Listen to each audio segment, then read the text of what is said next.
Adam itu bapak moyang kita. Dosanya satu, makan buah khuldi, dikeluarkan dari surga. Kita dosanya banyak, kepengen masuk, nggak nyambung. Hai Adam, dari tidak ada kamu saya adakan. Saya perintahkan tinggal di surga. Merasa sepi sendirian, saya ciptakan Siti Hawa supaya kamu tenang. Kamu boleh nikmati semuanya. Ini boleh, itu boleh, ini boleh, itu boleh. Makan, makanlah yang kau mau. Minum, minumlah yang kau suka. Pakai, pakailah yang kau senang. Satu yang saya minta, jangan dekati pohon khuldi. Itu kau tidak sanggup, keluar. Diusir dari surga. Sujud Nabi Adam. Kata riwayat 40 tahun sujud. Membaca Rabbana zalamna anfusana wa illam taghfir lana wa tarhamna lanakunanna minal. Itu namanya istighfarnya Nabi Adam. Istighfar itu kan mengucapkan astagfirullah, basmalah, membaca bismillah. Jangan kayak teman saya disuruh banyak-banyak baca istighfar, benar-benar dia baca istighfar, istighfar, istighfar. Bukan itu maksudnya. Nah, maka salah satu amalan yang sangat dianjurkan di bulan Muharram ini memperbanyak istighfar. Tidak ada orangnya yang tidak. Ayo jujur, ini yang kumpul di sini semua, ada nggak yang nggak punya dosa? Yang merasa nggak punya dosa, ayo ke depan. Ada? Tidak ada. Setiap kita, entah kecil entah besar, sengaja terlupa, pasti mempunyai yang namanya khilaf dan salah. Dan Allah Tuhan kita bukan Tuhan pendendam. Allah Tuhan kita Tuhan yang ramah dan rahmah. Manusia, dosamu banyak, tapi ampunanku lebih banyak. Salahmu besar, rahmatku jauh lebih besar. Kau sujud di hadapanku, aku bangga melihatnya. Kau menangis di hadapanku, aku senyum melihatmu. Kau berjalan menujuku, aku berlari menyambutmu. Karena itu amalan yang sangat dianjurkan di bulan Muharram ini memperbanyak istighfar. Itu kalau istighfarnya Nabi Adam. Ada istighfarnya Nabi Yunus. Ibu kenal Nabi Yunus? Di mana kenalannya? So tahu. Nabi Yunus itu ketika berdakwah kepada kaumnya yang bandel, memberikan peringatan, kalau kalian tidak mau beriman akan turun azab. Kapan Yunus? Akan. Kenapa mesti akan? Sekarang aja kalau mau, saya tungguin. Kurang ajar betul ini umat. Akhirnya Nabi Nuh menghindar dengan perhitungan, kalau azab tidak turun saya sudah jauh. Meragukan janji Tuhan. Lalu naik kapal, dinaiki oleh Yunus, kapal mogok. Dicari siapa biang keroknya ini. Diundi, ternyata Yunus. Sampai 3 kali diundi. Dibuanglah Yunus ke dasar laut. Ditelan oleh ikan nun atas perintah Allah. Telan itu Yunus. Jangan pakai dikunyah, rusak urusan. Telan saja, simpan di perutmu. Dibawa oleh ikan nun ke dasar lautan. Itu yang oleh Quran dikatakan bertemulah 3 macam kegelapan. Zulumatun salas. Gelapnya tengah malam, gelapnya di dasar laut, gelapnya di dalam perut ikan. Itu namanya peteng. Mbahnya gelap. Di perut ikan itulah Nabi Nuh sadar akan kesalahannya, meragukan janji Allah, meragukan janji Allah. Ia sujud di dalam perut ikan itu, membaca la ilaha illa anta subhanaka inni kuntu. Itu istighfarnya Nabi Yunus. Dibacakan istighfar begitu, ikan sakit perut pak. Di dasar laut kemana mau cari apotik? Dia naik ke permukaan, memuntahkan isi perutnya. Nabi Yunus keluar dengan selamat. Itu pun terjadi pada hari ke-10 bulan Muharram. Istighfar intinya itu. Itu amalan utama bulan Muharram, memperbanyak istighfar. Allah selamatkan Nabi Nuh dari bahtera banjir yang luar biasa, 10 Muharram. Allah selamatkan Nabi Ibrahim dari pembakaran Raja Namrus, 10 Muharram. Setelah Nabi Ibrahim itu menghancurkan berhala-berhala, Abrahat pulang mau ibadah, lihat Tuhannya berantakan, marah besar. Siapa yang menghancurkan Tuhan-Tuhan kita ini? Ada yang lapor, kami lihat Ibrahim. Tangkap. Belum ada bukti. Tangkap dulu yang penting. Bukti belakangan. Tangkap. Wah, dikerahkanlah aparat. Tangkap Nabi Ibrahim. Disidang langsung oleh Abrahat. Oleh Namrus maksud saya. Ibrahim, kau yang menghancurkan berhala-berhala kami ini, Tuhan-Tuhan kami. Siapa bilang? Ada yang lapor. Saya dengar enggak semua berhala itu hancur. Ada yang paling besar, angkat tangan, saya lihat ada kampak di tangannya. Barangkali yang besar itu iseng tuh, yang kecil-kecil dikampakin. Tanya aja sama dia, kamu gila? Kenapa? Masa kami disuruh nanya berhala? Nggak bisa jawab. Nggak bisa jawab. Lah kenapa disembah? Lebih gila mana sih? Tahu nggak bisa jawab kenapa disembah? Kurang ajar kamu Ibrahim. Bakar, dibakar. Ketika Ibrahim dilempar ke kobaran api yang menggunung, Allah perintah api, ya naru kuni bardan wa salaman ala Ibrahim. Hai api, dinginlah sampean. Api Madura waktu itu, Pak. Hai api, dinginlah sampean, selamatkan Ibrahim.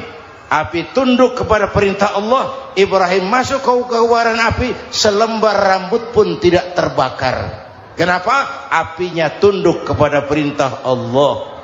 Kenapa? Karena Ibrahim orang yang takut kepada Allah. Api tunduk kepada perintah Allah.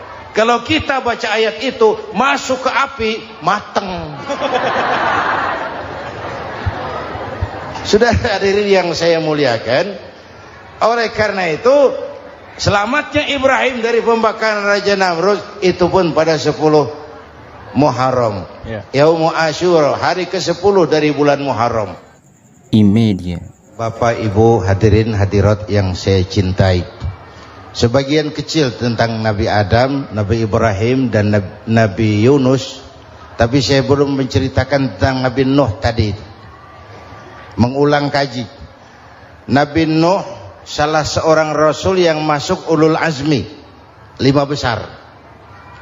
Karena memang perjuangannya menggambarkan satu usaha yang ulet dan luar biasa. Beliau diberi umur 950 tahun. Lalu berdakwah selama 900 tahun. Sore, pagi, siang, malam. Dapat pengikut tidak lebih 80 orang. Rata-rata 10 tahun satu. Kalau saya minta berhenti aja jadi nabi, Pak. Ustadz mana masih mau buka pesantren? 10 tahun buka pesantren, yang nyantri cuma satu. Pedagang mana yang masih mau dagang? 10 tahun dagang, yang beli satu. Pimpinan partai mana yang masih mau kampanye? 10 tahun buka partai, yang nyoblos satu. Bangkrut. Umatnya bandel, kurang ajar, durjana, bajingan, tengik. Umatnya Nabi Nuh ini kalau diceramahi, telinganya ditutup dengan tangannya. Nabi Nuh akhirnya rekes. Tuhan, siang malam saya berdakwah kepada umat ini. Tiap kali saya sampaikan dakwahmu, mereka tutup telinganya dengan tangannya. Alergi dengar ceramah. Apa itu ceramah? Non profit. Saudara-saudara, jadi mau kamu gimana, Nuh? Sudah Tuhan, habiskan saja orang kafir. Nanti kalau punya anak, anaknya pun kafir lagi. Lebih baik bapak moyangnya sikat habis. Biasanya kalau bapak kalong, anak kampret. Bapak nyolong, anak nyopet. Fotokopi gimana aslinya? Habiskan saja. Itu mau kamu Nuh? Iya. Oke. Nanti aku turunkan banjir Nuh. Buat kapal. Dengan apa saya harus buat kapal Nuh? Ya dengan kayu, kata Tuhan. Kayunya dari mana Tuhan? Ya dari pohon Nuh. Pohonnya belum ada Tuhan. Ya tanam dulu Nuh. Bikin kapal kayunya nanam pohon. Apa artinya? Perjuangan perlu kesabaran. Sukses itu ada prosesnya. Nggak bisa simsalabim abracadabra lalu kita mau sukses. Semua ada prosesnya. Walaupun kenyataannya begitu. Sukses banyak bapaknya, gagal itu yatim. Kalau kita sukses banyak yang ngakuin. Yang baru ketemu pakai manggil encing. Ketemu baru. Tapi sukses banyak bapaknya. Gagal yatim. Gak ada yang mau ngakuin kalau kita gagal itu. Udah bikin kapal dengan kayu di tengah kampung, bikin kapal ini. Bayangkan di tengah kampung bikin kapal. Orang kafir makin menjadi-jadi. Lihat Nuh. Kenapa? Makin sarap. Bikin kapal di tengah kampung mau belayar kemana? Tuh lihat, kalau orang nggak tahu tujuan, mountain setengah jalan. Proses yang dinilai bukan finalnya. Ya kayak gitu kesimpulannya. Saya enaknya sendiri. Bikin kapal. Kapal mendekati selesai. Ini orang kafir rame-rame datang ke kapal Nuh. Mau apa? Buang najis. Sakit perut berangkat ke kapal Nabi Nuh. Nongkrong. Dapat 2-3 tumpuk pulang. Penuh lantai kapal dengan najis manusia. Inilah perjuangan. Bukan jalan raya lurus bertabur bunga di kanan kirinya. Banyak ondak dan duri, fitnah, caci maki, antipat, segala macam. Nuh. Ada orang tua dasar kafir, kurang ajar, sudah stroke berangkat juga ke kapal Nuh. Mau buang najis, pincang-pincang digotong orang. Selesai buang najis dia bangun mau pulang, pegangan tiang kapal terpeleset jatuh di atas tumpukan najis. Terjadi keajaiban, yang stroke-nya sembuh. Lumpuhnya hilang, berangkat digotong-gotong pulang, jalan gagah sekali. Tapi orang kampungnya heran, ente sudah sembuh? Sudah. Berobat di mana? Kok begitu paten? Di kapal Nuh. Masih banyak.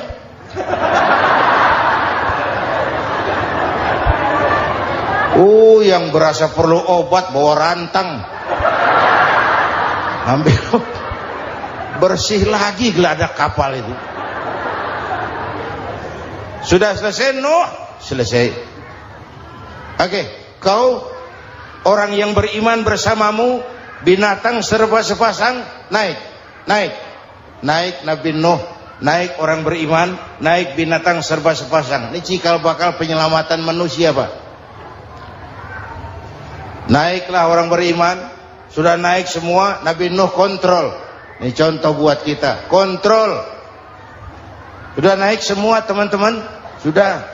Pemimpin yang baik bukan cuma terima laporan di belakang meja. Laporan itu yang mana juga bagus. Sama juga kampanye, kampanye yang mana juga merdu. Kalau aja yang dihitung. Pernah ada calon bupati kampanye janji, kalau saya berhasil kita akan banyak bangun jembatan di daerah kita. Rakyat tanya, Pak, nggak ada sungai di kampung kita, Pak. Dia bilang, sungainya kita bangun sekalian. Udah kadung janji, mana pula orang mau bangun sungai ini. Saudara-saudara, kontrol. Jangan cuma tunggu laporan di belakang meja. Semua laporan bagus. Ya Bu? Bu?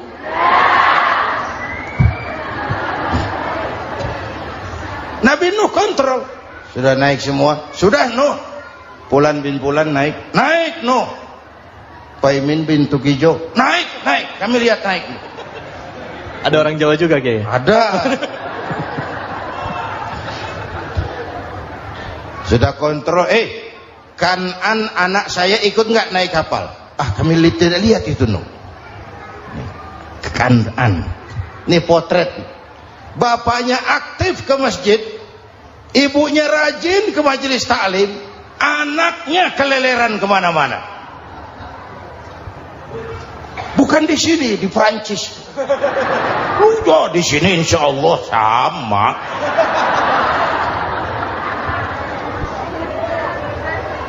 Nuh karena sayang anak, Nuh karena cinta anak, Nuh karena tanggung jawab anak, cari naik ke atas kapal. Lihat Kan'an, anak saya, nggak lihat Nuh. Turun ke ruang bawah, periksa lagi. Mang, ayah Kan'an di dia. Jamaah Tasik ini rupanya di dalam. Tuh ayah mang. Ayah ke mana ya budak ini? Turun ke bawah, tanya lagi. Ono Kan'an to? Ora nano raketo.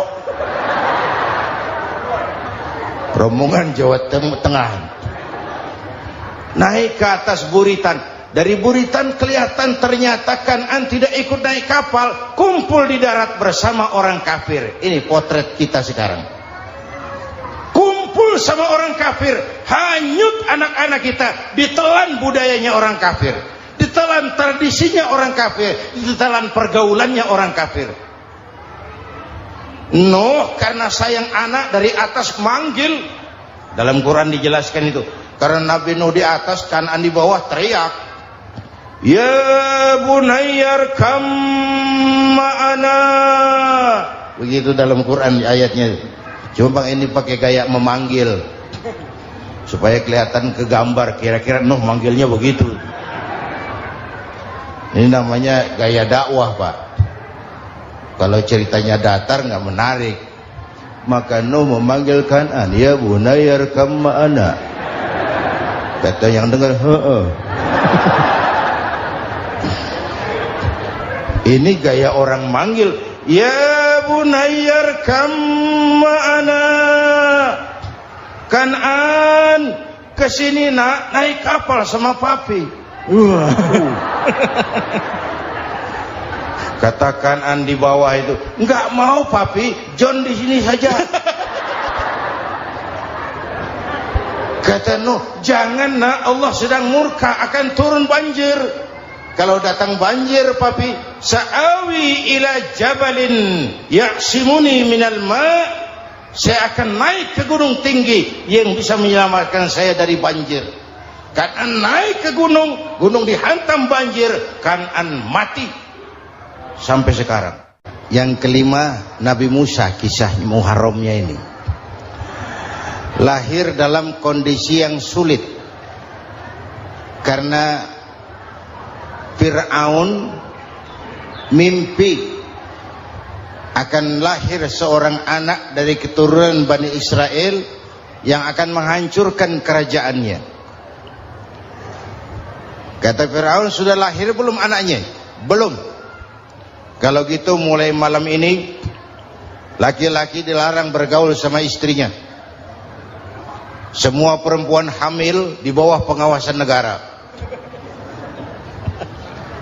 Mulai hari ini kalau lahir anak laki-laki terutama Bani Israel, penggal. Satpol PP disiapkan. Udah ada kayaknya. Ada. Patroli. Bayangkan, Fir'aun itu bikin undang-undang seenaknya sendiri. Apalagi merasa kekuasaannya dalam ancaman. Penguasa manapun kalau merasa dalam ancaman, panik. Padahal kekuasaan itu kayak harimau. Makin lama ditaiki, makin sulit turun. Kenapa? Karena macannya makin lapar. Naik terus capek, turun dimakan harimau. Serba sulit. Saudara-saudara, kalau kita mau belajar dari Pak Harto, saya melihat kekurangan Pak Harto cuma satu, terlambat berhenti.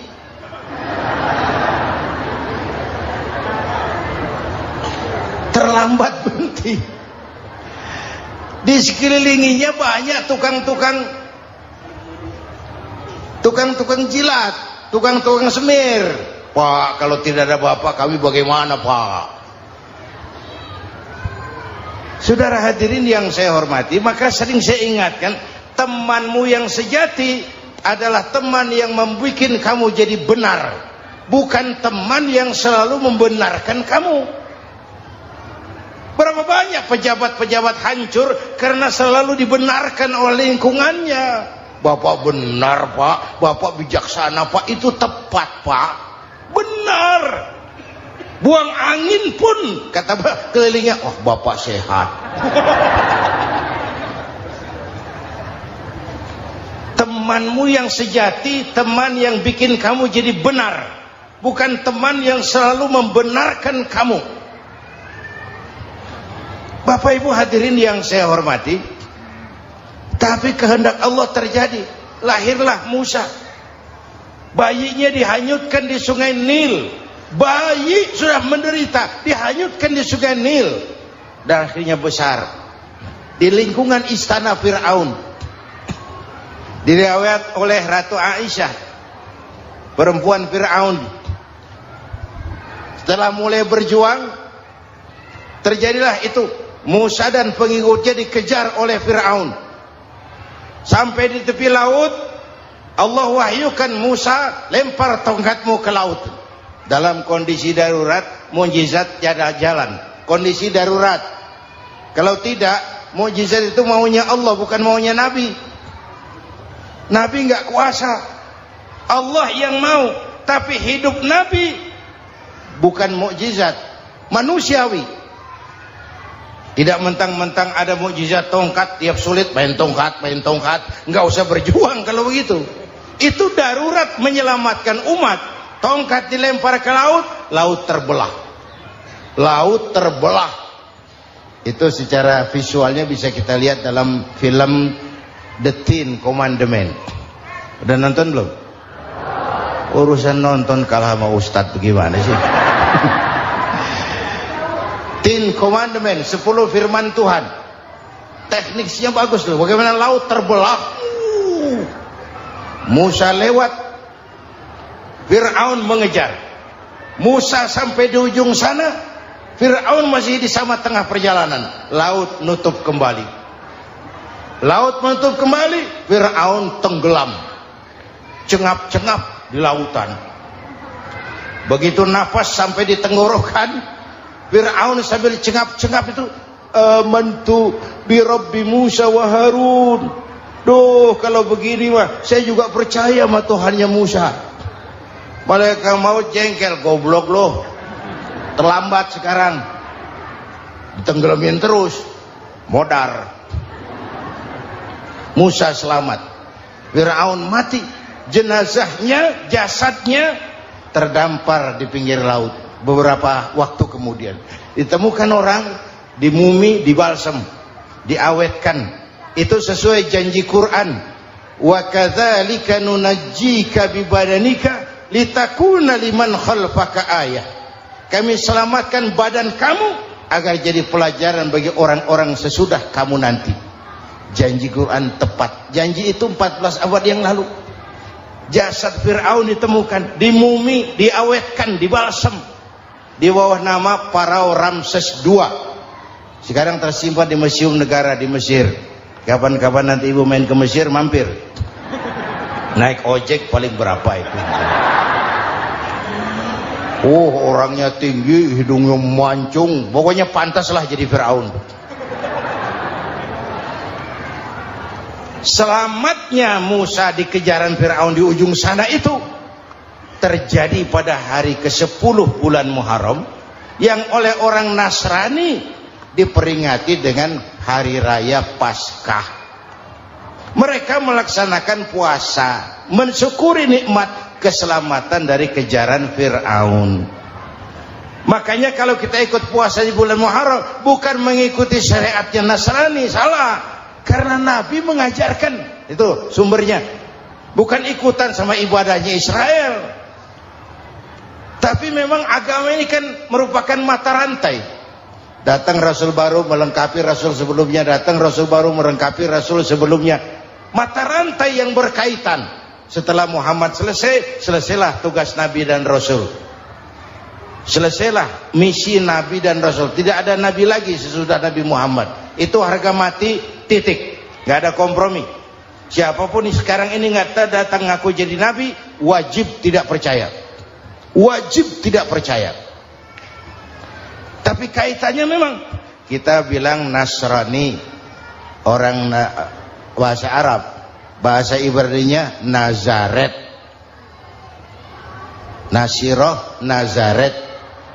Itu beda dialek.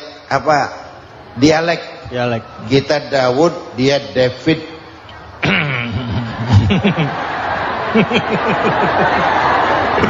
Ibrani. Kita Ali, dia Alek. Kita Sulaiman, dia Solomon. Kita Camat, dia Comot. Ini yang ngomong ini comot sembarang. Imedia. Bapak dan Ibu jamaah yang saya cintai, pertanyaan pertama, hijrah qalbiyah. Ada hijrah badaniyah, hijrah fisik yang dilakukan Nabi dan sahabat dari Mekah ke Madinah. Itu hijrah badaniyah. Ada hijrah qalbiyah, hijrah hati. Dan ini yang kita perlukan sekarang. Karena refleksinya akan membias kepada alur kehidupan. Kalau hati kita mau berhijrah, fisik akan ngikuti. Hijrah dari tempat, dari malas ibadah menjadi rajin ibadah. Hijrah dari maksiat kepada yang ma'ruf, dari berpecah belah menjadi bersatu. Hijrah seperti itu yang sangat kita perlukan. Apalagi masyarakat ini paternalistik. Kita harus hijrah mental sekarang ini. Maka yang disampaikan tadi benar. Seorang ketua MK siap mengundurkan diri kalau terbukti anak buahnya terlibat suap. Itu walaupun siap, tapi sudah angin segar buat rakyat. Bahwa masih ada banyak insya Allah pejabat kita yang punya harga diri. Walaupun ada juga pejabat kita yang muka tembok, kulit badak, kuping kebo. Muka tembok, kulit badak, kuping kebo. Biasanya kalau kereta api tabrakan di negara-negara maju, Menteri Perhubungannya mundur. Di kita petugas palang pintu dipecat. Jauh sekali menteri sama petugas palang pintu. Yang benar-benar diadili yang krocok-krocok, kopral-kopral itu. Padahal hadisnya jelas, ar-rashi wal murtashi finnar. Yang nyuap dan yang nerima suap, dua-duanya neraka. Kasus potret belakangan ini, yang nerima suap, yang diuber, yang nyuap aman, yang nyuap aman, yang korupsi pajak dikecil-kecilin, yang ngemplang pajak aman. Padahal ngemplang pajaknya triliunan, padahal dia sudah dikasih fasilitas oleh negara mengelola sumber daya alam negara yang artinya milik rakyat. Dia harus bayar pajak, uang pajaknya dikumpulkan bagi sebesar-besar kemakmuran rakyat. Itu tindakan merugikan rakyat. Karena itu betul, saya setuju, hijrah qalbi yang perlu kita lakukan sekarang. Hijrah hati. Kita ini bangsa Indonesia, seperti timnas. Timnas sekarang anak-anak muda sudah berani pakai baju PSSI. Iya. Kenapa? Menang. Coba kalau kalah terus, nanti menang. Tapi bangsa Indonesia itu memang seperti timnas, namanya kesebelasan. 11 orang. Walaupun ada pemain bintang, ya ada presiden, gubernur, menteri, itu bintang-bintang. Tapi bintang baru ada artinya kalau dibantu 10 pemain yang lain. Cristiano Ronaldo, siapa itu? Penyerang tengah Real Madrid. Wah. Bintang. Lionel Messi. Siapa lagi? Barcelona. Bercelana.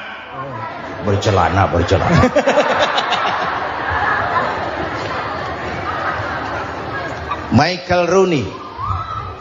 Bintang Manchester United. Ronaldo baru bintang, Messi baru bintang kalau ada 10 pemain yang lain. Bagaimanapun hebatnya Cristiano Ronaldo, kalau sendirian lawan satu kesebelasan, babak belur. Itulah kita, bangsa Indonesia. Kita satu kesebelasan, harus saling memperkuat. Ada bangsa kita ini yang jadi jaksa, ada yang jadi hakim, ada yang jadi polisi. Itu posisi penyerang tengah, kiri luar, kanan dalam, back, striker, kiper, posisi. Tapi sadar, kita satu kesebelasan, Bung. Jangan bikin gol ke gawang sendiri. Kalau punya bola bagus, operan dong sama temannya. Yang bisa menciptakan gol, operan. Ada yang jadi pengusaha besar, bagus boleh. Punya untung besar, operan. Kasih masjid, kasih pesantren, operan. Ini kesebelasan kita kalau punya bola, pelitnya setengah mati, Pak. Nggak mau ngoper. Bawa sendiri, mending bikin gol. Enggak. Kita ini satu kesebelasan. Satu sama lain harus saling memperkuat. Bahwa ada penyerang tengah, itu sih posisi. Tapi kalau memang peluang memungkinkan, ayo dong operan. Saya iri sama kesebelasan Nasrani di Indonesia. Mereka kalau punya bola, operannya cakep. Gereja cepat selesai, rumah sakit Kristen cepat selesai. Kenapa? Operannya bagus. Kita ini kalau punya bola bawa sendiri, nggak mau ngoper. Maka masjid nggak selesai-selesai. Madrasah banyak yang bocor. Rumah sakit Islam kalah bersaing. Kenapa? Operannya berat. Ayo menyadari, kita ini timnas, satu kesebelasan. Jangan menjegal kawan seiring. Kawan sendiri dijegal. Sudah musuh terlalu kuat, gawang sendiri dijebol. Akhirnya terbalik kita ini. Ujian terberat telah diberikan Allah kepada para anbiya, kemudian para aulia, kemudian para ulama. Summal amsal fal amsal, ke bawah dan ke bawah. Diuji setiap orang menurut kekuatannya berpegang kepada agama. Kalau karena anak Melayu bilang, kalau takut dengan ombak, jangan berumah di tepi pantai. Kalau takut diterjang ombak, jangan berumah di tepi pantai. Kata ibu tadi, mau jadi pohon tinggi harus berani ketiup angin. Makin tinggi pohonnya, makin keras anginnya. Takut angin, jangan jadi pohon tinggi, jadilah rumput. Nggak ditiup angin, tapi diinjak kebo. Apa yang nggak ada resikonya? Apa yang nggak ada resikonya? Semua nabi ada yang dihantam kekuasaan yang arogansi. Ibrahim berhadapan dengan Namrud. Musa berhadapan dengan Fir'aun. Ada yang diuji dengan berhadapan umat yang sangat kurang ajar. Ada yang diuji dengan gosip yang dahsyat. Nabi Yusuf digosipi sama Zulaikha itu. Nabi Yusuf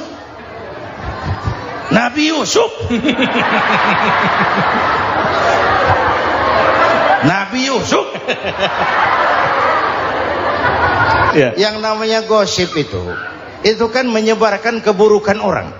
Kalau benar saja hukumnya ghibah. Kalau salah hukumnya fitnah. Fitnah lebih bahaya dari pembunuhan. Benarnya ghibah, salahnya fitnah. Saudara hadirin yang saya hormati, jadi resiko itu biasa. Tidak ada yang tanpa resiko. Kalau takut ombak, jangan berumah di tepi pantai. Tinggal bagaimana kita menyikapinya. Kalau kita dewasa, ini bagian ibadah saya kurang. Mungkin karena dia omongin orang, tambah pahala saya. Mungkin karena dia omongin orang, tambah pahala saya. Maka saya ngadepi gosip sepatah pun saya nggak ngomong. Saya cicing wae cicing. Saya percaya masyarakat tuh punya filter. Amin. Saya percaya Tuhan tuh nggak tidur. Kemudian melahirkan kita ke alam dunia ini, secara biologis bahan kita sama, dan tidak itu yang menentukan ketinggian